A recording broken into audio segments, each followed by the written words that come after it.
Hey folks, good afternoon. We are back with our Freeman-Colby Wilderness, Skirmish in the Wilderness poster, and we're going to do a little coloring today. Got the crayons out already. Just kind of spill them out here and see what colors we have. And we were working last time with, we penciled out this image, then we went over it with our inking tools, right? And then we came in with colored pencils. I still have my colored pencils here just in case I need them. Just 24 colored pencils. And we went over these figures here in blue, these soldiers in their uniforms. And now we're using crayons to go into the woods and bring some colors into that. So I thought today we would get into the trunks here. We're going to definitely use browns and some oranges and yellows and some grays too. And then we'll use some colors that might surprise us, right? I can, when we need to, I can pull up our Winslow Homer painting and we'll get some ideas from that. But let's lay down some base colors here for these trunks first. So I'm going to just do a light pass on the brown and get all of these trunks sort of with a light tan undercoat there. They already have that purple shadowing there that gives them some shape. I'll leave the tops still white so I can highlight them. We'll take a look at that Freeman-Colby, the Winslow Homer painting shortly. Let's just lay down some color here, get warmed up. I actually haven't done any crayon coloring since last week when we did all this.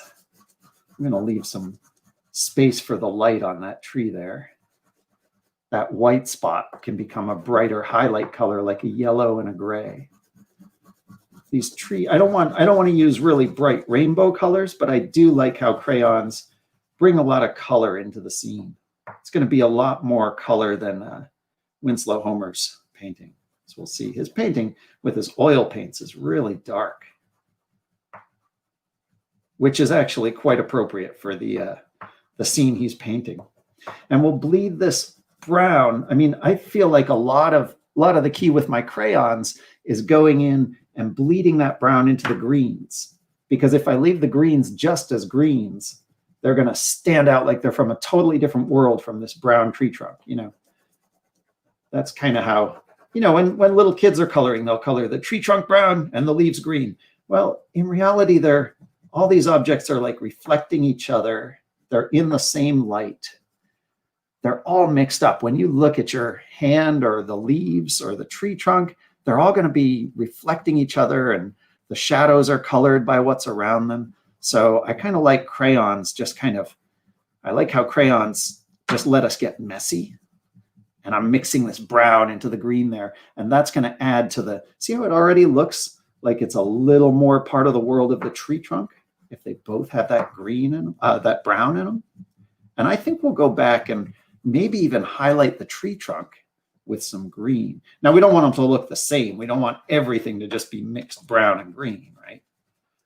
But there is something. Oh, I was going to show you something.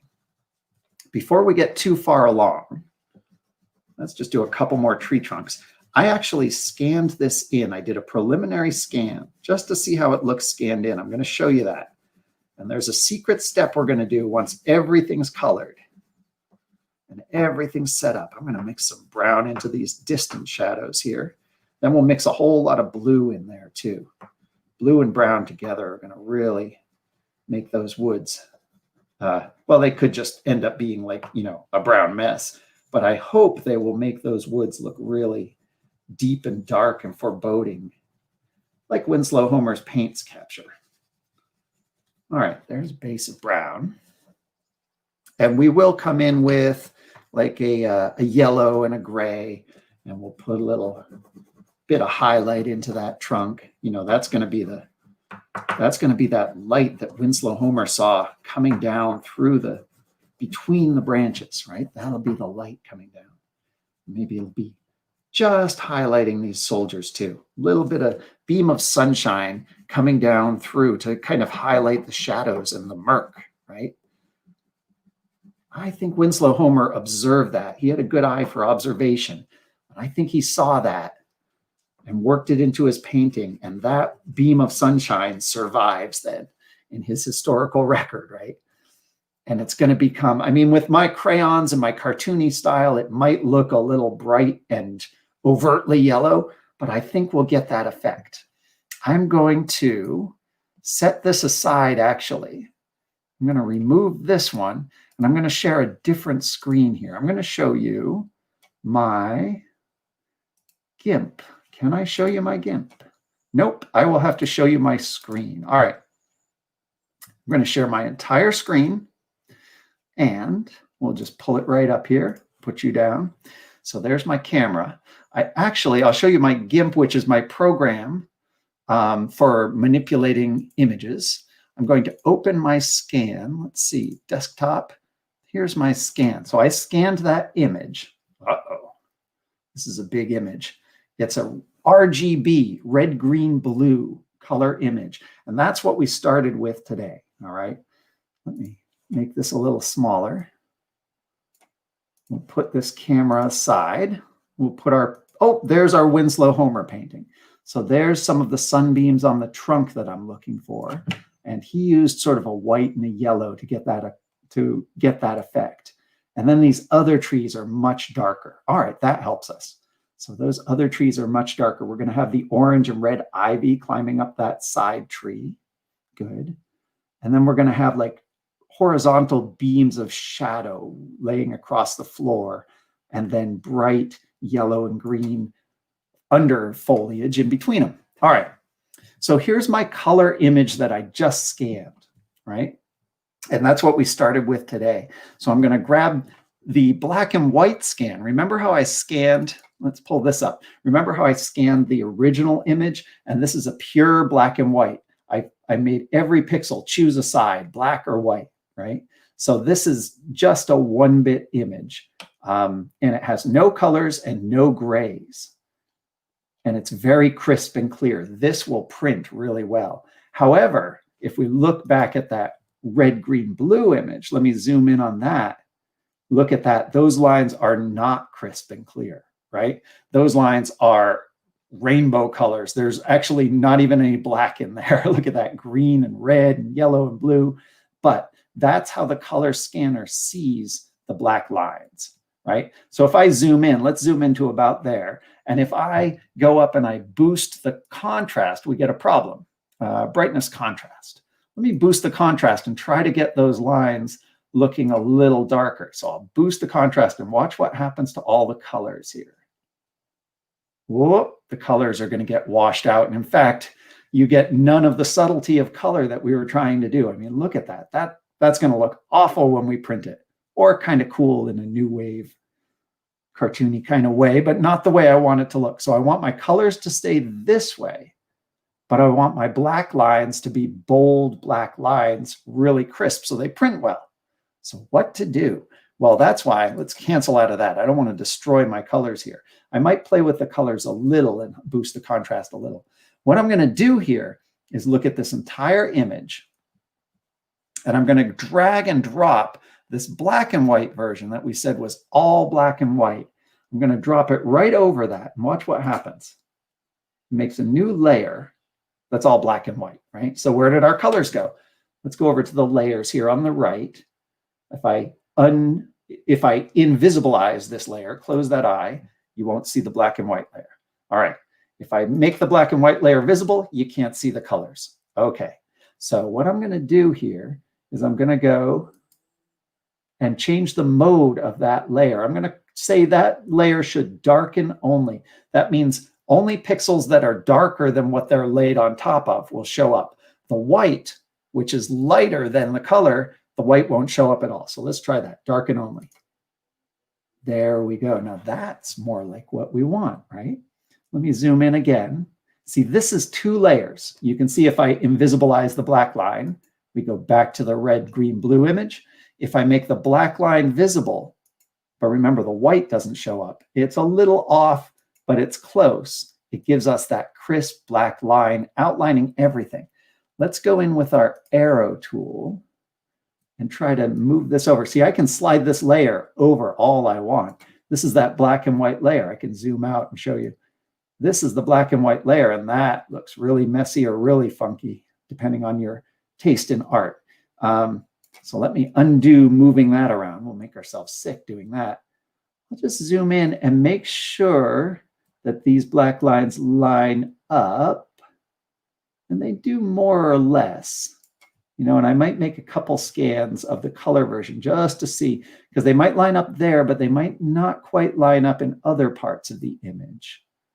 But you know what we're going to do here? We won't use the black line in every part of the image. We'll probably just use it on those trees in the front and the characters in the front. But that gives us a taste. We've gone from the red, green, blue scan to adding the black lines on there. That's going to look really nice. Let me just undo all that, and I'll just get rid of that layer that we added on, and I won't save the details, but we'll do that later. Okay, so back to, remove that, back to drawing. Let's go back to our camera. There it is. All right. I'll pull this back up. So now we've looked at that image. We're gonna, what did we say we were gonna do? We're gonna bring a little more gray in here, because that yellow is a little too yellow for us. And now you can see as I color over the black lines, this gray especially actually makes the ink lighter. That's why I'm not worried about that at all. It can make the ink lighter if it wants. Because I have in my back pocket that black and white scan that I did before I started coloring at all, that I'm going to drop on top of this and set to darken only, and it'll darken all the black lines, make them really, really crisp and clear. I'm not going to bring this gray right up to freemancolby here, because I want him to have that little bit of halo around his head. That shows your eye, hey, look over here. It's like a little spotlight right on him. I'm not going to bring the gray all the way up to him. I'm also leaving a little edge of the tree here, because I'm going to put some color into that, and that is reflected light. If you look at Winslow Homer's painting, you will see that in there. This is cool. Just that brown and yellow and gray really kind of brought that tree out, and that might be all we really need, although it looks a little flat, so we will have some reflected light coming in here. But let's get some gray on these other tree trunks, just to darken it. And the other thing the gray does, it doesn't add a color, but it takes all those crayon lines, which are actually mixes of color, and there's some white paper visible in there, and it smudges them all together, sort of like the white crayon will do that too. It'll smudge, smudge, smudge, and mix the colors together, and that to your eye looks a lot more like an actual. It's sort of a trick of the wax, right? It will smudge those colors together, and it actually blurs it a little, and those blurred colors will look much more inviting to your eye, as if there's more information there, when really there's a little less. Let's also bring some gray. Smudge. Oh, look at that. We forgot Jonas's gun barrel sticking right out there. When do we do that in? Some browns and reds. It can be very hard if you mix a lot of colors. It can be very hard the next week to actually achieve the same color, but I don't think people will really notice if that's slightly different brown and red from before, from the rest of the gun. All right, I'm gonna just kind of circle in some gray on the underside of these gunpowder clouds. If you ever have been to reenactments and heard those guns fire and seen all the smoke they make, it is impressive. Couldn't imagine 1,000 of them going off on either side of a regiment's front line. Okay, I'm going to lightly circle some gray in here. I'll come back later, probably with a little bit of blue and definitely the white crayon, and smudge that all together so it lightens up a little, and then it's also a little more blurry. And I think I'll very lightly add it in here. Now, when we scan these colors, they're not really going to look like this. You saw already the greens kind of pop out differently. That's all right. That's how the scanner sees it. It's not the way your eye sees it. And it's how the screen, when we scan it, we're looking at it on the screen digitally. And the screen represents it differently from when it's reflected light off the paper. So the colors all look different. And then if you take that screen picture and you print it, it's going to look different all over again. So I always recommend people work primarily in black and white when you're learning to make comics, because, oh my goodness, color can be such a tricky topic. I definitely am not a master of it, but I like to play around with it. I like to use it.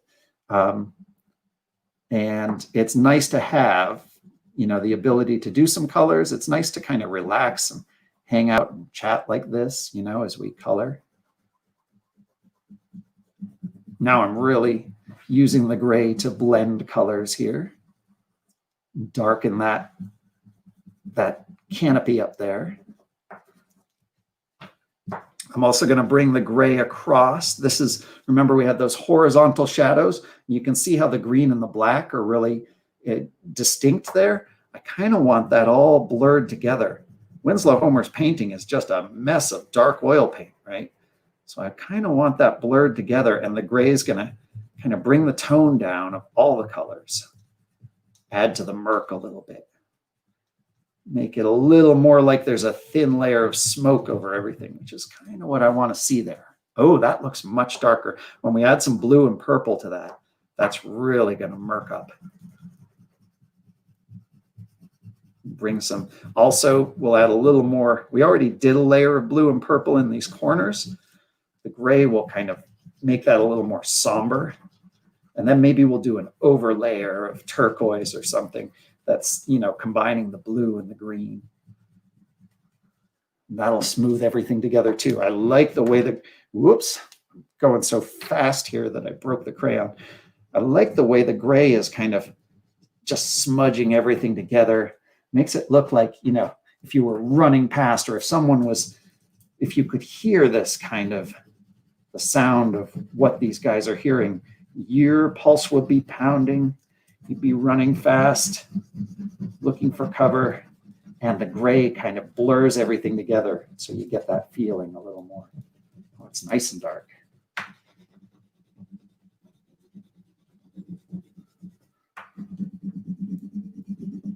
Whoops, banging into the camera with my head. I get so full body into this. It's kind of fun. I'll have to, here, this will be steady here, and I won't bang that with my head. I get so full body into coloring like this. If I don't use, a nice thick cardstock, I'll rip my paper and break the crayons and tip over the desk. If you're not careful. No, we won't do that. All right. Just darkness over on this side. I want them looking into a dark corner of the forest. They don't know what's up there. They said in some of these accounts, I actually have, I'm working on Freeman-Colby Volume 3, right? This is going to go into Freeman-Colby Volume 3. So I am working on from accounts in the Library of America Civil War series, as told by those who lived it, and also from just a quick print copy of the 39th Regiment, Massachusetts. And they say in here, I've got some scrap paper from a draft page for my bookmark. They say in here, my goodness, if some of these woods are so dark in May 1864 in the wilderness, so dark and overgrown, that there could be a whole line of battle just 20 feet away from us, and we wouldn't have seen it because they're staring into the bushes. Let's add some of the red. Let's add a little, I'm thinking not quite red, but an orange. Winslow Homer did kind of an orange ivy coming up that tree. Now that's really going to stand out if we just leave it as orange, right? That's going to just be this bolt of like a feathered boa climbing up a tree. So we're going to add some more browns and make it a little more muted, but I have to get this base layer of orange down first. And see how that orange mixes in with the green down there and really gives another tone to the undergrowth here. So maybe that ivy is wound all through here. And it must have been kind of dry if it had already kind of turned. Oh, it was dry. You know, they say as the battle went on and the shells landed in this underbrush here, that the really, really dry fallen branches caught fire. And that was terrifying, because if people were wounded and they couldn't get away from it, they were calling for help and needed rescuing. Let's get in there and give that an undershadow. I've got the blue, a deep, deep blue. I can kind of see that'll bring it out from the tree a little more. And I probably should go through and use some blue to give some dark spots into this undergrowth. See that? Kind of show where you can tuck under and where the branches come out, where they tuck under each other. And that's where these scenes take on some surprising colors, I find, because I wouldn't expect to find that orange in there. I'll come in with the peach to smooth it out, and then we'll go over it with gray. Wouldn't expect to find that orange in there, except we found it in Winslow Homer's painting. So we add it in, and it becomes part of the tree trunk, and it's muted. But maybe we go in too, and we kind of give some reflected light to the edge of that tree trunk. See? A little reflected light here, and that can kind of tie it together. And that's where my crayon work gets a little cartoony and rainbowish, but I'll try to murk them all together too. But I kind of like that reflected light that is actually on Winslow Homer's trees. He uses sort of a light yellow or something, and it's like an edging on his trees. And that I find in the crayons, when you're in danger of like brown and green mixing with green and brown, and they start to look alike, you give it a little outline of a totally different color you wouldn't expect to see there. And that, I find, gives it sort of this, I don't know, it almost looks like something from an MTV video or something, but it says, hey, your eye, look at this. This is a different thing here. You didn't expect to see orange along that, did you? And that kind of pops it out and gives it sort of a vibrancy. Ooh, I really like that. I think let's come in here with our blue-green and give it sort of a shadow down the middle while we're adding colors in, right? Why not? Let's try that out. We can always brown it back in. That'll add another color in there. That one's getting up close a little tiny bit on this tree. This is why when I get my crayons out, I know I'm going to be sitting here for a long time, because I try out a layer, I try out another color, I end up having to cover it over with something. I was a big fan of Bill Peet when I was a kid. I read his books, and I loved how, I think he does crayons, or is it colored pencil? I loved how he just kind of blended all these colors together. This tree's looking a little purple and messy. That's okay. I can be a little modern with my colors here. Sometimes we're the hardest on our own colors, our own images, our own artwork. I'm going to give a little bit of outline to these dust clouds while we're tracing things over with surprise oranges, just so your eye can see them. I think these guys back here are looking good. They definitely need a little Gunsmoke gray to blend them together. Then we'll get out the white and blend them all together. There were a lot of regiments involved here. I'm thinking this is the 39th Massachusetts, but there were also Vermont and New York and Pennsylvania regiments. This was a huge battle. Confederate regiments too. They don't really factor in by name into Freeman-Colby's account, though. He just sees them in the distance if he's lucky. I'm looking into the distance, by the way. Actually, I'm back at this tree in the foreground. My eye's moving all over this, just trying to tie the colors together here. I'm coming in here, I think because we added some of this blue-green into the trunk. I kind of want to see some more of it in here so the trunk doesn't stand out too much. Is that too much on the trunk? Well, we'll see. Now I'm going to go in with the same blue-green into that distance and darken that somewhat, because that's looking a little bright to me. And that's gunsmoke clouds, I think, could be, let's add a little bit of tan or brown to those. Whoa, my crayons are heating up. They're breaking as I grab them and plow them through the woods here. You know you're having fun when you're breaking your crayons, right? All these trees in the distance can be tied together with this blue-green. All these trees in the distance, same for them. Things get a little bluer in the distance, a little more murky, except for those bands of light.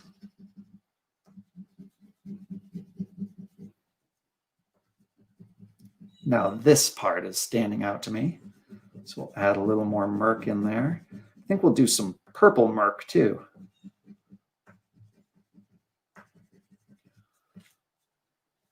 Yeah, we're getting there. All right, coming back through with the purple. We'll darken up the foreground. Oh boy, we're getting to the point where it's hard to get colors on top of these. The crayons they don't always want to write on top of each other. And this purple will fill in those white spaces. Tie this together a little bit. Down around. A lot of the purples and greens, broke another crayon, a lot of the purples and greens will kind of get also messed up or altered when we scan it in. Blues and greens can be very hard for scanners and printers to handle, or screens and printers, I should say. So it's really going to look different when we scan this in. Just have to work some purple in. That's going to add that gray. Purple and the green and the blue can combine into gray. We'll leave a little light up there in the canopy. That's like the light filtering through.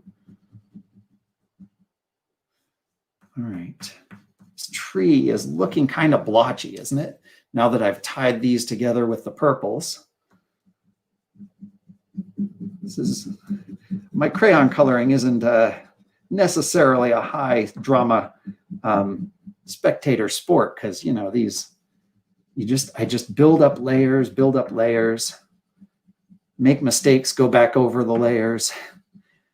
Worst case, you know, if I really didn't like how this came out, I could go back to that black and white line drawing scan that we made. I could print that out. I could start all over again, right?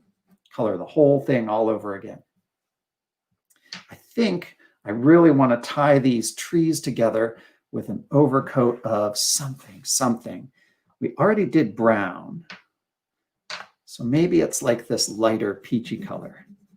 I want them to be super dark, but I don't want them to be like purple dark.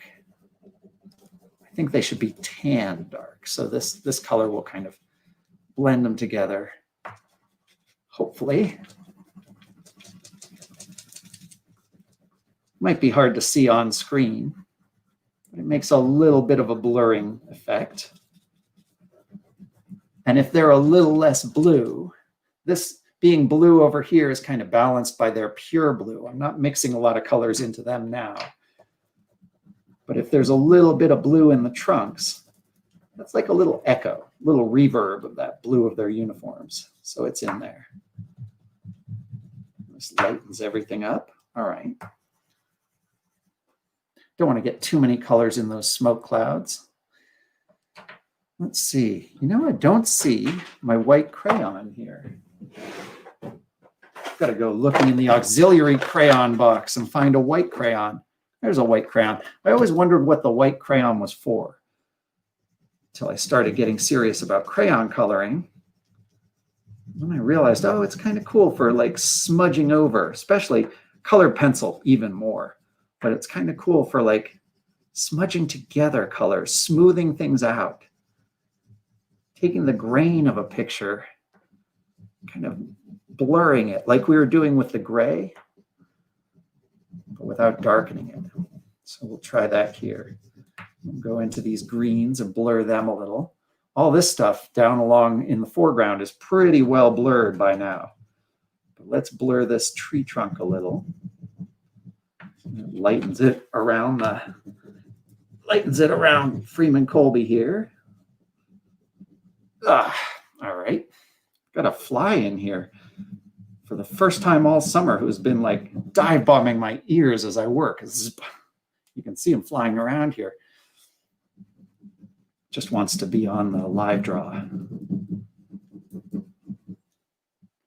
It's looking a little smoother. You think, are those woods dark enough? You know, I can always play with the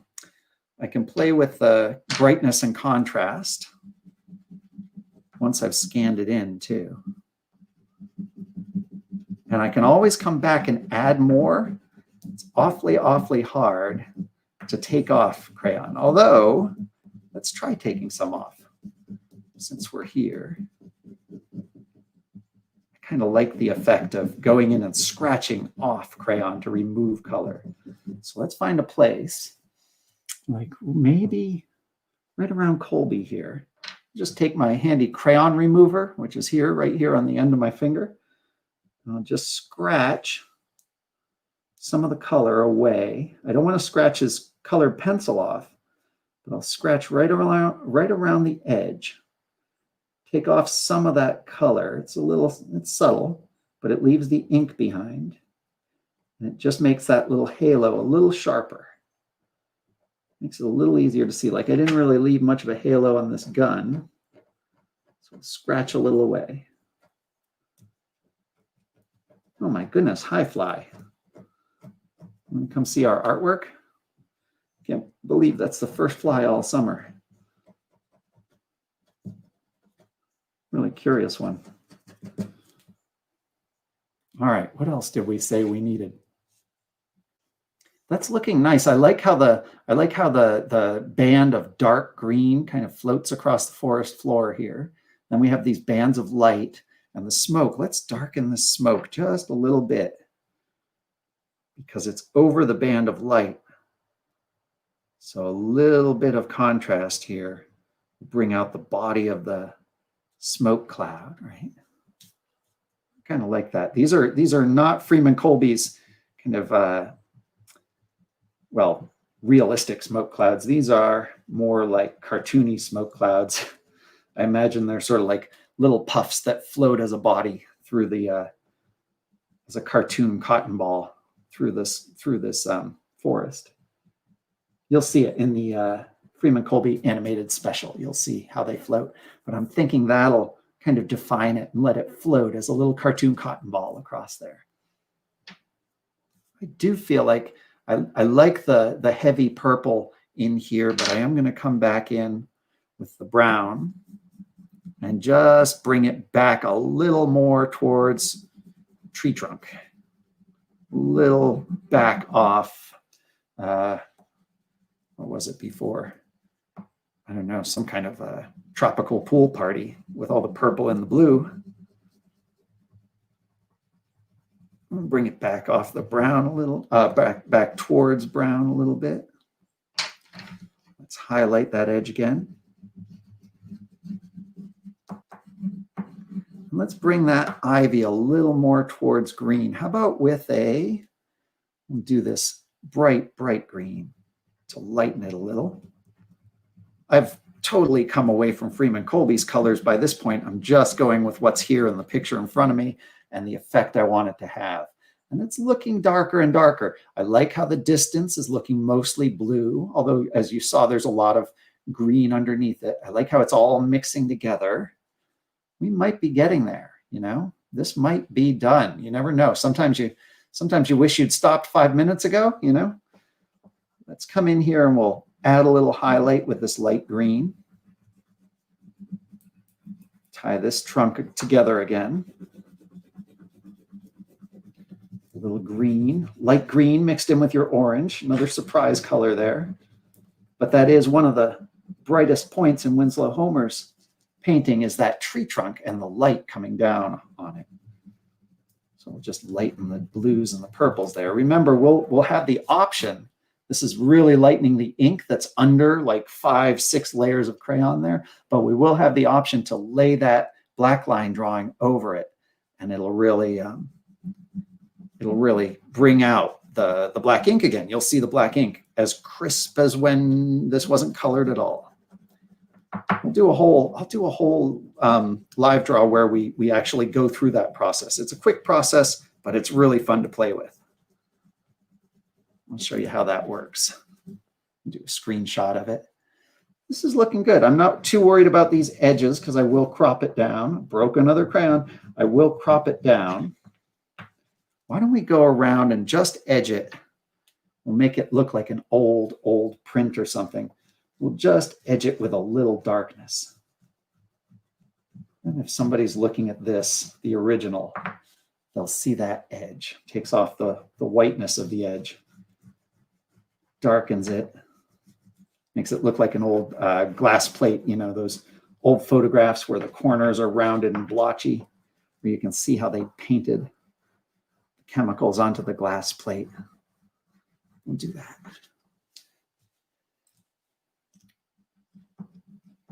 Remember, I mentally put on a margin around this, and I didn't bring my most important characters right to the edge. I kept them in off the edge, but I did draw all the way to the edge because when this comes out in the book, I'll show you an example from Freeman-Colby Volume 2.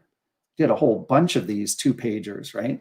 And I drew right to the edge, and I had it go off the edge. So this picture actually extends slightly beyond the margins and the edge of the pages of the book.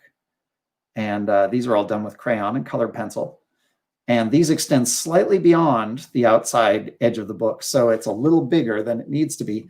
This will be too. I imagine when it gets cropped into the book, probably it'll get cropped about here. Probably, actually, it might get cropped all the way into this trunk. I'm going to try to keep a little of that, but we might also lose a little bit in the center. We'll see. So these edges are just for people looking at the originals, but that'll give it a little bit of a border there. Even the scanner won't see that edge. Nothing left. The whole page is covered. Now, if I wanted it a little smoother, I could make an argument for going in with that white crayon. It's not going to really lighten it, but just go around and around and take 45 minutes and smooth all those grains together. Or maybe even do it with a light blue, you know, if I wanted to darken some areas.